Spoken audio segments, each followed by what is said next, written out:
तो आज हम एक ऐसे आध्यात्मिक विचारक के दर्शन की गहराइयों में उतर रहे हैं जिनके विचारों ने मतलब दुनिया भर में बहुत से लोगों को प्रभावित किया है और विवादों को भी जन्म दिया है, ये भी कहना जरूरी है। हाँ बिल्कुल। हमारे पास जो स्रोत हैं वो ओशो के दर्शन का एक सार प्रस्तुत करते हैं और इन्हें पढ़कर जो सबसे पहली बात दिमाग में आती है वो एक पहेली जैसी है। कौन सी पहेली? स्रोत कहता है कि हम सब एक ऐसी जेल में जी रहे हैं जिसकी दीवारें हमें दिखाई नहीं देती। हाँ, और यही इस पूरी विचार यात्रा का शुरुआती बिंदु है। ये जेल है समाज की सिखाई हुई बातें, हमारे अंदर डाले गए डर और नियम। अच्छा, मतलब स्रोत का मूल तर्क यह है कि जन्म से ही हमें कुछ विश्वास, कुछ सही गलत के पैमाने थमा दिए जाते हैं और हम पूरी जिंदगी उन्हीं के हिसाब से जीते हैं, ये जाने बिना कि क्या ये वाकई हमारे हैं। एकदम। तो आज की इस पड़ताल का हमारा मिशन यही है। पहले हम इस अदृश्य जेल की दीवारों को समझेंगे कि ये सामाजिक कंडीशनिंग आखिर है क्या। ठीक है। फिर हम उस चाबी को खोजेंगे जो स्रोत इसके ताले के लिए सुझाता है और अंत में ये समझने की कोशिश करेंगे कि इस जेल से बाहर निकलकर आजादी में जीने का असल में मतलब क्या होता है। बहुत बढ़िया। तो चलिए शुरू करते हैं। तो सबसे पहले ये दीवारें, ये सामाजिक बंधन। जरूर। तो स्रोत का कहना है कि ये सिर्फ बाहरी नियम कानून नहीं है, जैसे ट्रैफिक के नियम। ये उससे कहीं ज्यादा गहरे हैं। ये मनोवैज्ञानिक हैं, जैसे लोग क्या कहेंगे का डर। हाँ, ये तो बहुत बड़ा डर है। सफल होने का दबाव, अलग दिखने पर अकेला पड़ जाने की चिंता।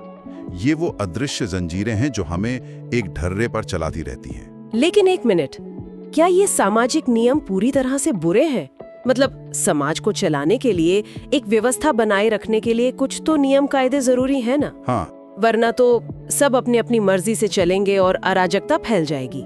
स्रोत इस बारे में क्या कहता है? बहुत जरूरी सवाल है और स्रोत इस बात से इनकार नहीं करता कि समाज के लिए व्यवस्था जरूरी है, लेकिन वो एक बहुत बारीक फर्क करता है। किस चीज में? बाहरी व्यवस्था और आंतरिक गुलामी के बीच।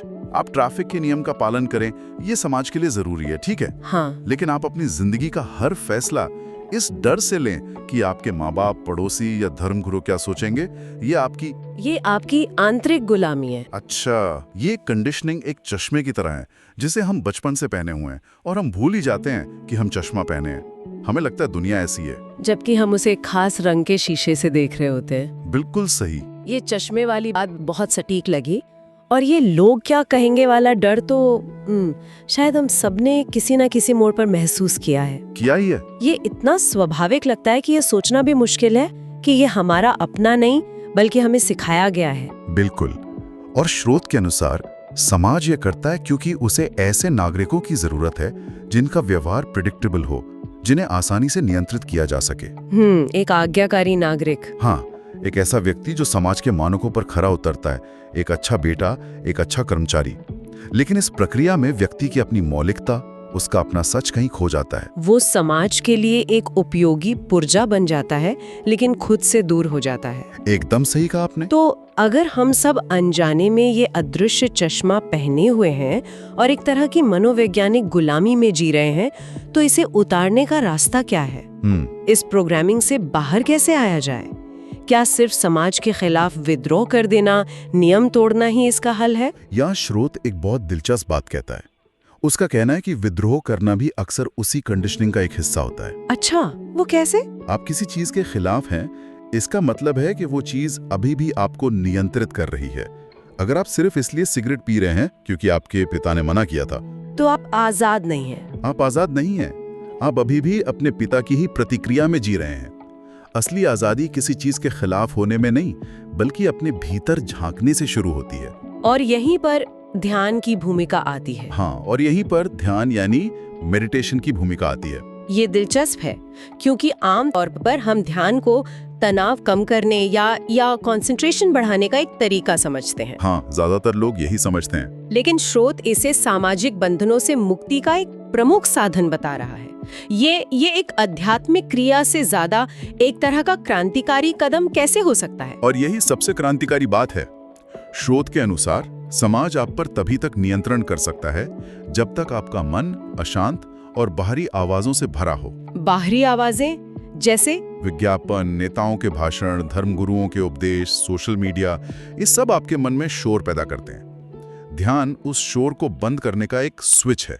ओके। जब आप अपनी आंखें बंद करके चुपचाप बैठते हैं तो आप बाहरी दुनिया से अपना कनेक्शन एक तरह से काट लेते हैं और एक शांत व्यक्ति पर बाहरी डर और लालच का असर अपने आप कम हो जाता है। तो ये सिर्फ तनाव मुक्ति नहीं, ये अपनी आंतरिक संप्रभुता को वापस पाने का एक राजनीतिक और सामाजिक कार्य भी है एक तरह से। वाओ, ये तो ध्यान को देखने का एक बिल्कुल नया नजरिया है।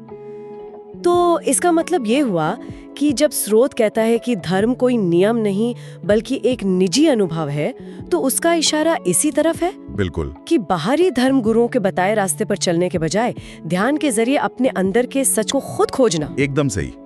स्रोत के मुताबिक संगठित धर्म अक्सर खुद सामाजिक कंडीशनिंग का सबसे बड़ा औजार बन जाते हैं।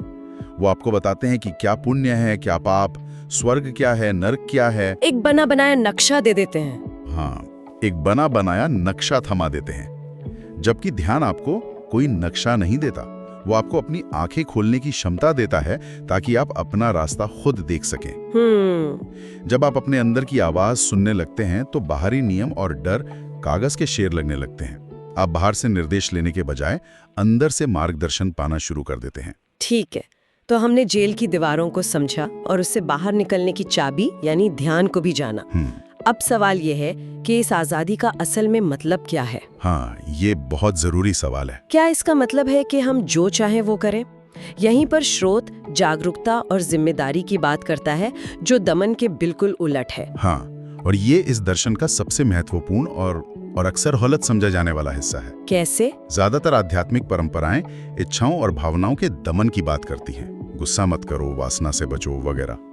स्रोत कहता है कि दमन करने से कुछ भी खत्म नहीं होता। तो वो जाता कहाँ है? बस वो आपके अचेतन मन की गहराइयों में चला जाता है और वहां से आपके जीवन को चोरी छिपे नियंत्रित करता है। एक दबा हुआ गुस्सा ज्वालामुखी की तरह है जो कभी भी फट सकता है। चलिए इसे उस गुस्से वाले उदाहरण से ही समझते हैं। मान लीजिए मुझे बहुत तेज गुस्सा आ रहा है। ठीक है। मेरे पास दो आम रास्ते हैं, या तो मैं इसे दबा जाऊं और मुस्कुराती रहूं, या फिर किसी पर चिल्लाकर या कोई चीज तोड़कर इसे निकाल दूं। हाँ, यही दो रास्ते हम जानते हैं। स्रोत जो जागरूकता का तीसरा रास्ता बता रहा है, वो असल में काम कैसे करता है? बहुत अच्छा सवाल है। जागरूकता का रास्ता इन दोनों से बिल्कुल अलग है। जागरूकता का मतलब है अपने अंदर उठते हुए गुस्से को पूरी तरह से देखना, महसूस करना, बिना किसी जजमेंट के। जैसे कोई वैज्ञानिक किसी घटना को देख रहा हो। एकदम। मेरे अंदर गुस्सा उठ रहा है, मेरी मुट्ठियां भींच रही हैं, मेरा दिल तेजी से धड़क रहा है। आप उस गुस्से से लड़ नहीं रहे, नहीं उसके साथ बह रहे हैं, आप बस उसे देख रहे हैं, साक्षी बनकर। हाँ, यहीं पर सिमोहत साक्षी या विटनेस का विचार सामने लाता है।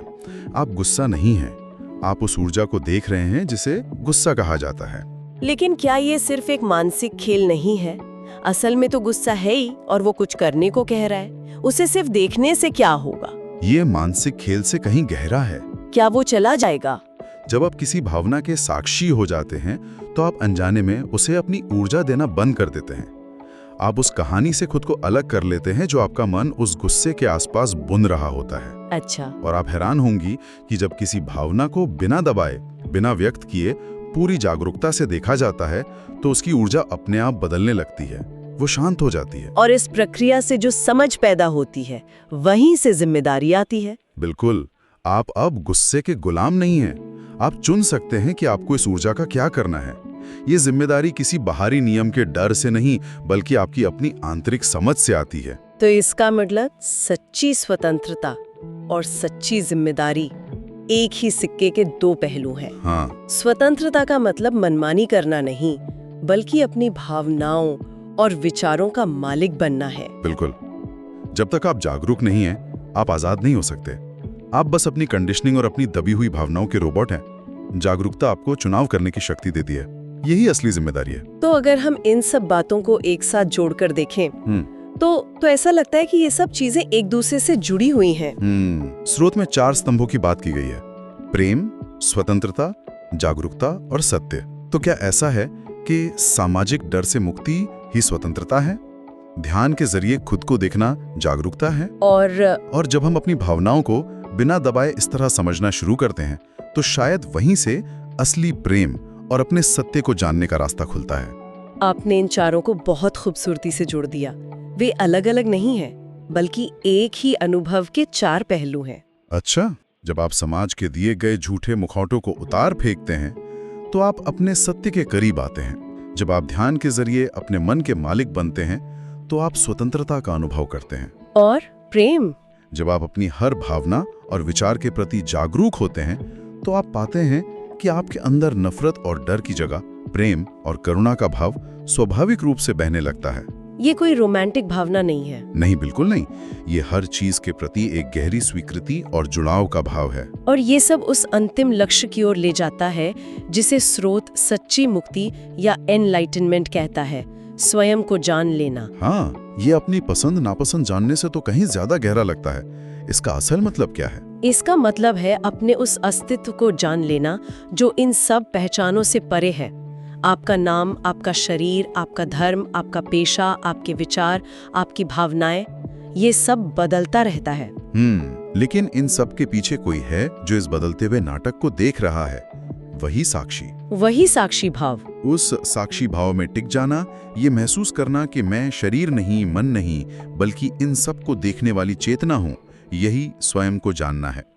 जब आप उस साक्षी भाव में स्थित हो जाते हैं तो बाहरी दुनिया का कोई सुख दुख आपको बांध नहीं सकता।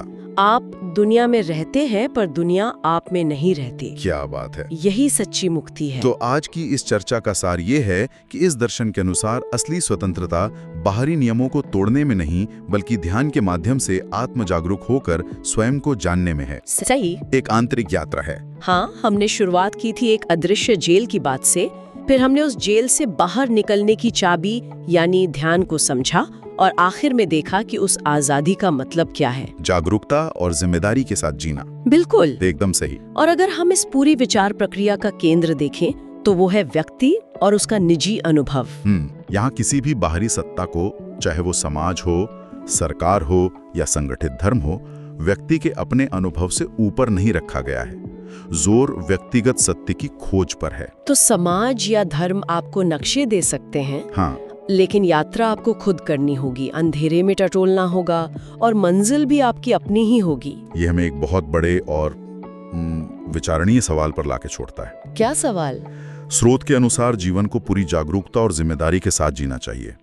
तो सोचने वाली बात यह है कि अगर कोई व्यक्ति जागरूकता के उस उच्चतम स्तर पर पहुंच जाए जहां वो अपने हर एक्शन की पूरी जिम्मेदारी अपनी गहरी समझ से लेता है, तो क्या समाज के बनाए नियम और नैतिक कोड उसके लिए बेमानी हो जाते हैं? और एक ऐसे व्यक्ति के अपने सत्य और समाज की सामूहिक व्यवस्था के बीच तालमेल कैसे बैठे?